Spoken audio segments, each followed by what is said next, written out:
I am now going to do a demonstration on pulling handles. I'm going to pull 3 handles for 3 different applications.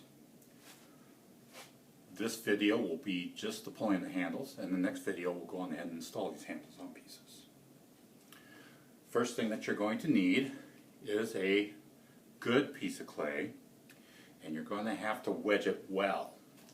And I can't emphasize that enough. It's got to be wedged well. And for a spiral wedge, you will go on ahead and have a pivot point and a push point.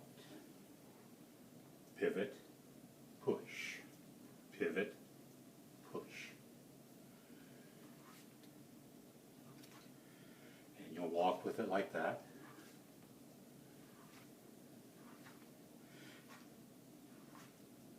And as you're wedging this way here, you'll start to get this kind of cockle shell looking thing here. And that lets you know that you're doing it correctly.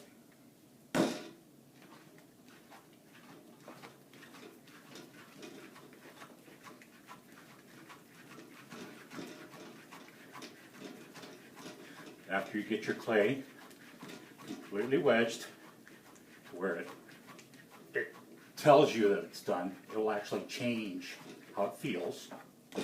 Going ahead and cone it a little bit like that. And then we're going to throw it against the wedging board. And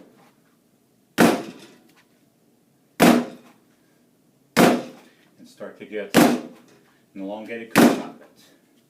No, I'm not just throwing it on the wedging board. What I'm doing is actually having it hit here and stretch itself longer.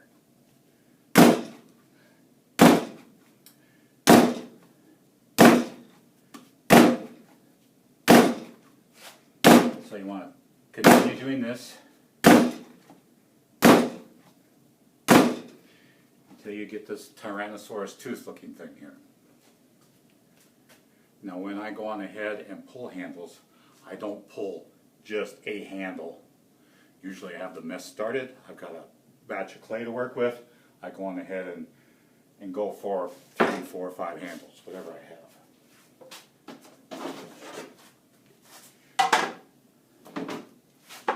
Also, when I go on ahead and pull a handle, I'll do it over the top of the sink.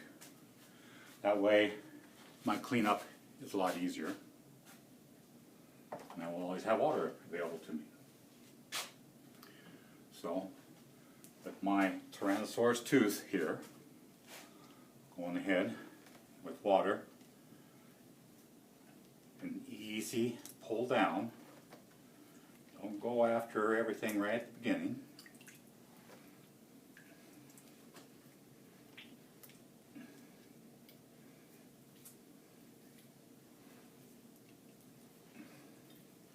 We'll pull a handle into a shape kind of like a branch of a tree, where you have a thicker part up here and then it goes down into a thinner part. So the first handle I'm going to do here is something that you'd put on a pitcher. Something that's got some size to it. So I will decide that, like maybe here, that doesn't look bad. I'm pulling it as a branch. So what I will do now is that I will take my thumb and give it a notch. So now I'm starting to get an oval here.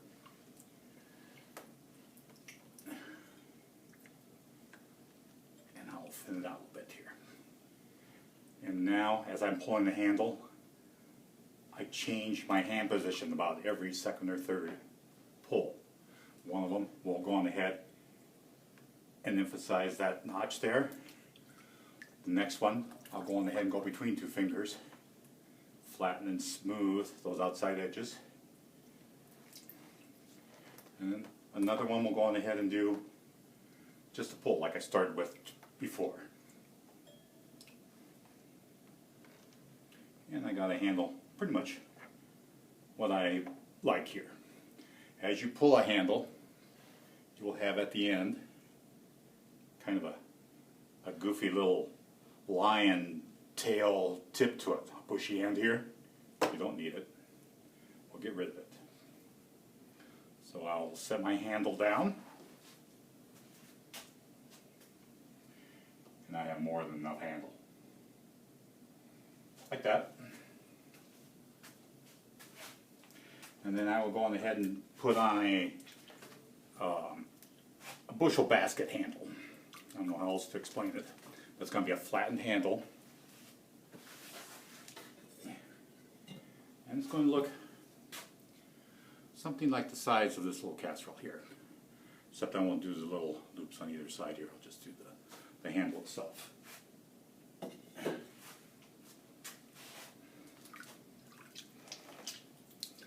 So I have a handle that I'm going to want a little bit of size to. And then I'll flatten it out while it has that size. That way I'll get a flat ribbon as opposed to what I had before. Down. A lot of time spent between the two fingers here.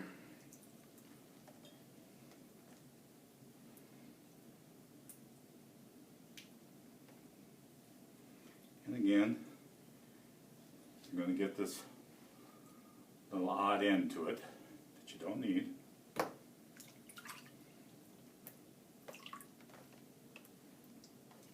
And that is more than enough handle there too. And I'll set it down. And we'll pitch it off.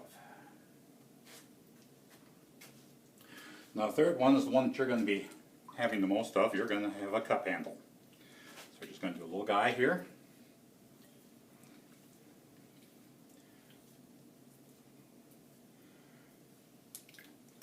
Even pressure. Give him a finger ridge here. There's a lot of stuff there. Go back up here.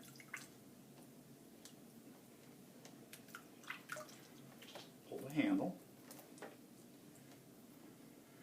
Now this is a cup and you're thinking that you want something that's smaller, but don't get too small because you want it to be able to be grabbed by people. Oops. 10 air bolt. Go again.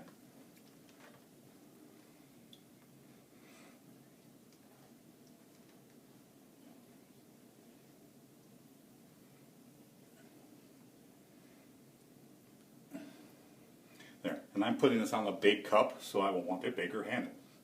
This isn't a teacup. Okay, and I'm happy with that handle.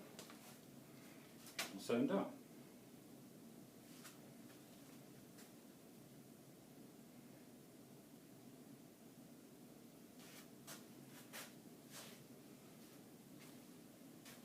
Okay, usually handles will like having a couple of minutes to go on ahead and catch their breath, equalize out the moisture in them, lose a little bit of moisture off the top of them so that they go on ahead and become on their way to leather hard. You don't want leather hard, but you do want to stiffen up just a little bit here.